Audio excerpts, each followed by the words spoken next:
নমস্কাৰ আপোনালোক সকলোকে পুনৰবাৰ স্বাগতম জনাইছো মই মজিদ বন্ধুসকল পলকতে চাওক আজি 9টা গুৰুত্বপূৰ্ণ খবৰ প্ৰথমটো খবৰ দেশত সংঘটিত হৈছে এক ভয়ংকৰ ঘটনা দেশৰ বহুকেইটা বিমানবন্দৰ একেলগে বোমাৰে উৰুৱাই দিয়াৰ ভাবুকি দুৰ্বৃত্তৰ অচিনাক্ত লোকে ইমেইল যোগে প্ৰেৰণ কৰিছে এই বাৰ্তা আৰু তাৰ পিছতে তৎপৰ হৈ পৰিছে আৰক্ষী প্ৰশাসন পুনৰ আহিছে বিমানবন্দৰ উৰুৱাই দিয়াৰ ভাবুকি দেশৰ কেইবাটাও বিমানবন্দৰ ধ্বংস কৰাৰ ভাবুকি দুৰ্বৃত্তৰ বোমাৰে উৰুৱাই দিয়া হ'ব গোৱা জয়পুৰ নাগপুৰকে ধৰি দেশৰ বহু বিমানবন্দৰ এইদৰে ইমেইল যোগে ভাবুকি পৰা বাৰ্তা পঠিয়াইছে দুৰ্বৃত্তই আৰু দুৰ্বৃত্তৰ ভাবুকি সন্দৰ্ভত আৰক্ষীক অৱগত কৰিছে বিমানবন্দৰ কৰ্তৃপক্ষই ইয়াৰ লগে লগে সষ্টম হৈ পৰিছে আৰক্ষী প্ৰশাসনৰ লোক অধিক কটকটীয়া নিৰাপত্তা গঢ়ি তোলা হৈছে বিমানবন্দৰসমূহত বিমানবন্দৰত বৃদ্ধি কৰিছে নিৰাপত্তাৰক্ষীৰ বাহিনী উল্লেখযোগ্য যে দেওবাৰে কলকাতা বিমানবন্দৰ উৰুৱাই দিয়াৰ ভাবুকি দিছিল দুৰ্বৃত্তই আৰু এইবাৰ পুনৰ আহিছে বিমানবন্দৰ উৰুৱাই দিয়াৰ ভাবুকি পৰৱৰ্তী খবৰ গুৱাহাটীস্থিত আঞ্চলিক বতৰ বিজ্ঞান কেন্দ্ৰৰ আগজাননী আগন্তুক 5 দিনলৈ অসমত হ'ব প্ৰবল বৃষ্টিপাত আগন্তুক 5 দিনত অসমৰ আটাইকেইখন জিলাতে কম বেছি পৰিমাণে বৰষুণ হোৱাৰ সম্ভাৱনা আছে এই কথা জনাইছে গুৱাহাটীস্থিত আঞ্চলিক বতৰ বিজ্ঞান কেন্দ্ৰই পৰৱৰ্তী খবৰ গুৱাহাটীত কেন্দ্ৰীয় গৃহমন্ত্ৰী অমিত শ্বাহ সোমবাৰে সন্ধিয়াৰ ভাগত গুৱাহাটীত উপস্থিত হয় কেন্দ্ৰীয় গৃহমন্ত্ৰী অমিত শ্বাহ আৰু গুৱাহাটী লোকসভা সমষ্টিৰ বিজেপিৰ প্ৰাৰ্থী বিজুলী কলিতা মেধিৰ হৈ মাৰাথন নিৰ্বাচনী প্ৰচাৰ চলাই কেন্দ্ৰীয় গৃহমন্ত্ৰী অমিত শ্বাহ আৰু গুৱাহাটীত এক বিশাল ৰোড শ্ব'ত অংশগ্ৰহণ কৰে গৃহমন্ত্ৰী অমিত শ্বাহ আৰু আজিৰ দিনটোত পুনৰ দিল্লীলৈ উৰা মাৰিব কেন্দ্ৰীয় গৃহমন্ত্ৰী অমিত শ্বাহে বন্ধুসকল তাৰপিছত 4 নম্বৰ খবৰটো জনোৱাৰ আগতে আপোনালৈ এটা সৰু ৰিকুৱেষ্ট যদি তেওঁলোকে এই ভিডিঅ'ত লাইক কৰা নাই তেন্তে প্লিজ এটা লাইক কৰি দিয়ক আৰু এনেকুৱা ধৰণৰ নতুন নতুন ভিডিঅ' পাবলৈ চেনেলটো সাবস্ক্ৰাইব কৰি কাষত থকা বেল আইকনটো প্ৰেছ কৰি ৰাখক পৰৱৰ্তী খবৰ দেশত নিৰ্বাচন চলি থকাৰ মাজতে এবাৰ বিপদত পৰিছে তেলেংগানাৰ মুখ্যমন্ত্ৰী ৰেৱন্ত ৰেড্ডি তেলেংগানাৰ মুখ্যমন্ত্ৰী ৰেৱন্ত ৰেড্ডিলৈ আৰক্ষীয়ে জাৰি কৰিছে চমন মুখ্যমন্ত্ৰীসহ আন 5 নেতালৈ দিল্লী আৰক্ষীৰ চমন গৃহমন্ত্ৰী অমিত শ্বাহৰ এটা ভাইৰেল ভিডিঅ'ক লৈ চমন জাৰি আৰক্ষীৰ আৰু এই সন্দৰ্ভত 1 মেত হাজিৰ হ'ব লাগিব দিল্লী আৰক্ষীৰ ওচৰত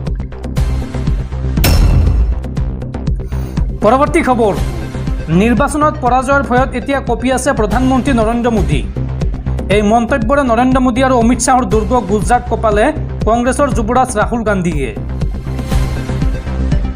মোদী অমিত শ্বাহৰ দুৰ্গ কপালে এইবাৰ কংগ্ৰেছৰ যুৱৰাজ ৰাহুল গান্ধীয়ে প্ৰধানমন্ত্ৰী নৰেন্দ্ৰ মোদী আৰু বিজেপিৰ বিৰুদ্ধে হাল্লাবল ৰাহুল গান্ধীৰ বিজেপিৰ বাবে দেশত এতিয়া সংকটত আছে গণতন্ত্ৰ আৰু সংবিধান এই মন্তব্য কংগ্ৰেছ নেতা ৰাহুল গান্ধীয়ে লগতে কয় যে ভাৰতৰ ইতিহাসৰ এয়াই প্ৰথমটো নিৰ্বাচন য'ত এটা ৰাজনৈতিক দলে পোনপটীয়াকৈ দেশৰ সংবিধানক আক্ৰমণ কৰিছে এই যুঁজ হৈছে দেশৰ সংবিধান দেশৰ গণতন্ত্ৰ ৰক্ষাৰ যুঁজ পৰাজয়ৰ ভয়ত এতিয়া কঁপি আছে প্ৰধানমন্ত্ৰী মোদী নৰেন্দ্ৰ মোদীয়ে 20-25 জন লোকৰ সৈতে লগ হৈ দেশৰ সংবিধান আৰু গণতন্ত্ৰক শেষ কৰিবলৈ বিচাৰিছে আদানী আম্বানীক লগত লৈ জনতাক শোষণ কৰি আছে মোদী চৰকাৰে সংবিধান কেৱল এখন কিতাপ নহয় সংবিধান দেশৰ দৰিদ্ৰ জনতাৰ অস্ত্ৰ হয় নৰেন্দ্ৰ মোদীয়ে নিজৰ 10 বছৰীয়া কাৰ্যকালত দেশৰ সকলো ধন 30-ৰ পৰা 40 জন লোকক দি দিলে আৰু তেওঁলোকক কোটিপতি বনালে কিন্তু সেই মোদী চৰকাৰে কৃষকসকলৰ কৃষি ঋণ মাফ কৰিব নোৱাৰে নিৰ্বাচনত জয়ী হ'বলৈ এতিয়া ইটোৰ পিছত আনটো মিছা কথা কৈ আছে নৰেন্দ্ৰ মোদীয়ে প্ৰথম পৰ্যায় আৰু দ্বিতীয় পৰ্যায়ৰ ভোটগ্ৰহণ হৈ যোৱাৰ পিছতে এতিয়া পৰাজয়ৰ উমান পাইছে প্ৰধানমন্ত্ৰী মোদীয়ে নৰেন্দ্ৰ মোদীৰ বিৰুদ্ধে এইদৰে আক্ৰমণাত্মক ৰূপত দেখিবলৈ পোৱা গ'ল কংগ্ৰেছৰ যুৱৰাজ ৰাহুল গান্ধী পৰৱৰ্তী খবৰ পিছুৱাই দিয়া হ'ল UGC নীট পৰীক্ষা 16 জুনৰ পৰিৱৰ্তে 18 জুনত অনুষ্ঠিত হ'ব UGC নীট পৰীক্ষা অমাৰ্জিত পদ্ধতিৰে এটা দিনতে অনুষ্ঠিত হ'ব এই পৰীক্ষা। পৰৱৰ্তী খবৰ, ৰাজ্যৰ লাখ লাখ লোকলৈ ভাল খবৰ। নিৰ্বাচনৰ সময়তে ৰাজ্যবাসীৰ বাবে 15টা বৃহৎ ঘোষণা মুখ্যমন্ত্ৰী ডক্টৰ হিমন্ত বিশ্ব শৰ্মাৰ। ৰাজ্যৰ লাখ লাখ লোকৰ বাবে হিমন্ত বিশ্ব শৰ্মাৰ 15টা ডাঙৰ ঘোষণা।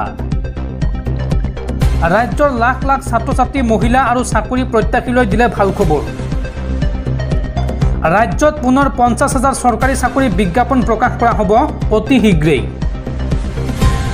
আৰু বৰ্তমানলৈকে 1 লাখ যুৱক যুৱতীয়ে চৰকাৰী চাকৰি পাবলৈ সক্ষম হৈছে। এই মন্তব্য হিমন্ত বিশ্ব শৰ্মাৰ। হিমন্ত বিশ্ব শৰ্মাই লগতে মন্তব্য কৰি কয় যে 2024 চনৰ ভিতৰতে আৰু 50,000 চৰকাৰী চাকৰি দিয়া হ'ব। জুলাই মাহত হ'ব পুলিচৰ ইণ্টাৰভিউ।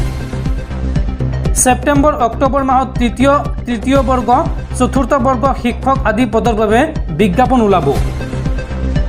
মুখ্যমন্ত্ৰী আত্মনিৰ্ভৰ অসমৰ জৰিয়তে ৰাজ্যৰ 1,04,000 যুৱক যুৱতীক ধন দিব চৰকাৰে। আৰু ইয়াৰ জৰিয়তে নিবনুৱা যুৱক যুৱতীয়ে ব্যৱসায়ৰ বাবে কিস্তিত 2 লাখ টকাকৈ লাভ কৰিব। ইয়াৰে 1 লাখ টকা ঘূৰাই দিব লাগিব, বাকী 1 লাখ টকা ঘূৰাই দিব নালাগে। ভাল কাম কৰিলে আৰু 5 লাখ টকাকৈ লাভ কৰিব নিবনুৱা যুৱক যুৱতীসকলে। ৰাজ্যৰ 39 লাখ মহিলাক দিয়া হ'ব 10,000 টকাকৈ উদ্যমিতা পুঁজি। মুখ্যমন্ত্ৰী মহিলা উদ্যমিতা অভিযানৰ জৰিয়তে আগবঢ়োৱা হ'ব এই ধন। আৰু ইয়াৰ পিছত দ্বিতীয় পৰ্যায়ত 25,000 টকাৰ বেংক ঋণ আগবঢ়োৱা হ'ব। ইয়াৰে প্ৰতিগৰাকী হিতাধিকাৰীক 12,500 টকাৰ মূলধনী ৰাজ সাহায্য প্ৰদান কৰা হ'ব। আৰু লগতে ৰেচন কাৰ্ড থকা প্ৰতিটো পৰিয়ালে লাভ কৰিব অৰুণোদয় আঁচনিৰ সুবিধা। ৰেচন কাৰ্ড থকা প্ৰতিটো পৰিয়ালে শীঘ্ৰেই লাভ কৰিব অৰুণোদয় আঁচনি। ৰেচন কাৰ্ড থাকিলে লাভ কৰিব প্ৰধানমন্ত্ৰী আৰু মুখ্যমন্ত্ৰী আয়ুষ্মান কাৰ্ড। ৰেচন কাৰ্ড থকা পৰিয়ালে জীৱন বীমা আৰু দুৰ্ঘটনা বীমাও লাভ কৰিব। ৰেচন কাৰ্ড থকা পৰিয়ালে লাভ কৰিব উজ্জ্বলা গেছ সংযোগৰ সুবিধাও। মুখ্যমন্ত্ৰী নিযুত মাইনা আঁচনিৰ অধীনত ৰাজ্যৰ 10 লাখ ছাত্ৰীক নামভৰ্তিৰ ক্ষেত্ৰত উদগনি হিচাপে বিত্তীয় অনুদান আগবঢ়োৱা হ'ব। ৰাজ্যৰ 10 লাখ ছাত্ৰীক কলেজলৈ যাবলৈ হিমন্ত চৰকাৰে দিব ধন। ৰাজ্যৰ লাখ লাখ ছাত্ৰীৰ বাবে মুখ্যমন্ত্ৰী হিমন্ত বিশ্ব শৰ্মাৰ ডাঙৰ ঘোষণা। মুখ্যমন্ত্ৰী নিযুত মইনা আঁচনিৰ অধীনত লাভ কৰিব এই ধন। কলেজলৈ অহা যোৱা কৰিবলৈ কিতাপ কিনিবলৈ হিমন্ত চৰকাৰে দিব টকা। মেট্ৰিক পাছ কৰি হায়াৰ ছেকেণ্ডাৰীত এডমিশ্যন ল'লে পাব 10,000কৈ টকা। হায়াৰ ছেকেণ্ডাৰী পাছ কৰি গ্ৰেজুৱেশ্যনৰ বাবে এডমিশ্যন ল'লে হিমন্ত চৰকাৰে দিব 12,500 টকাকৈ। লগতে গ্ৰেজুৱেশ্যন শেষ কৰি বিশ্ববিদ্যালয়ত পঢ়িবলৈ যোৱা ছাত্ৰীক হিমন্ত চৰকাৰে দিব 15,000কৈ টকা। ৰাজ্যৰ যিকোনো চৰকাৰী মহাবিদ্যালয় শিক্ষানুষ্ঠানত অধ্যয়ন কৰা সকলো ছাত্ৰীয়ে লাভ কৰিব এই সুবিধা। এইসমূহ বৃহৎ বৃহৎ ঘোষণা কৰিছে ৰাজ্যৰ মুখ্যমন্ত্ৰী ডক্টৰ হিমন্ত বিশ্ব শৰ্মাই। পৰৱৰ্তী খবৰ, অসম আৰক্ষীৰ বৃহৎ সফলতা। কোকৰাঝাৰ জেলৰ পৰা পলায়ন কৰা আছামীক আটক আৰক্ষীৰ। কোকৰাঝাৰ জেলৰ পৰা 9 মাৰ্চত পলায়ন কৰা আছামী চন্দ্ৰকান্ত নাথ ওৰফে 19 বছৰীয়া চন্দ্ৰদীপক আজি আৰক্ষীয়ে খেদি খেদি আটক কৰে।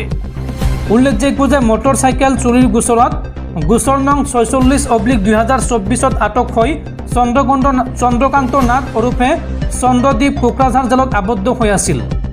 কিন্তু যোৱা 9 মাৰ্চত চন্দ্ৰকান্ত নাথে জেলৰ সুউচ্চ দেৱাল পাৰ হৈ পলায়ন কৰে। আৰু জেলৰ পৰা পলায়ন কৰাৰ পিছতেই কোকৰাঝাৰ আৰক্ষীৰ মাজত হাহাকাৰ লাগে। আৰক্ষীয়ে পলাতক আছামী চন্দ্ৰকান্ত নাথ ওৰফে চন্দ্ৰদীপক বিচাৰি ভুটিয়াপাৰাৰ বাসগৃহত কেইবাবাৰো অভিযান চলাই যদিও কোনো সুমূহুৰ্ত লাভ নকৰে। বিগত এমাহে আৰক্ষীয়ে চন্দ্ৰকান্তৰ কোনো সুমূহুৰ্ত লাভ কৰা নাছিল। ইয়াৰ মাজতে চন্দ্ৰকান্তক ধৰিবলৈ এৰেষ্ট ৱাৰেণ্ট উলিয়ায়। আৰক্ষীয়ে অনুসন্ধান অব্যাহত ৰাখে। আৰু চন্দ্ৰকান্ত নাথ ঘৰলৈ অহাৰ খবৰ গোপন সূত্ৰে লাভ কৰি আজি হঠাতে বালাজান উপ আৰক্ষী চকীৰ ভাৰপ্ৰাপ্ত বিষয়া ইন্দ্ৰ ব্ৰহ্মৰ নেতৃত্বত যোৱা আৰক্ষীৰ এটা দলে চন্দ্ৰকান্তক খেদি খেদি আটক কৰে। পৰৱৰ্তী খবৰ, অসম প্ৰদেশ কংগ্ৰেছৰ ৱাৰ ৰুমৰ কৰ্মী ৰিতম সিঙক গ্ৰেপ্তাৰ অসম আৰক্ষীৰ। আৰু এই ঘটনাক অগণতান্ত্ৰিক আখ্যা APCCৰ সভাপতি ভূপেন বৰাৰ।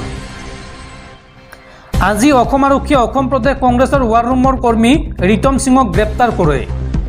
জানিব পৰা মতে গৃহমন্ত্ৰী অমিত শ্বাহৰ ভুৱা ভিডিঅ' প্ৰচাৰ কৰাৰ বাবে কংগ্ৰেছ কৰ্মীগৰাকীক আৰক্ষীয়ে গ্ৰেপ্তাৰ কৰিছে।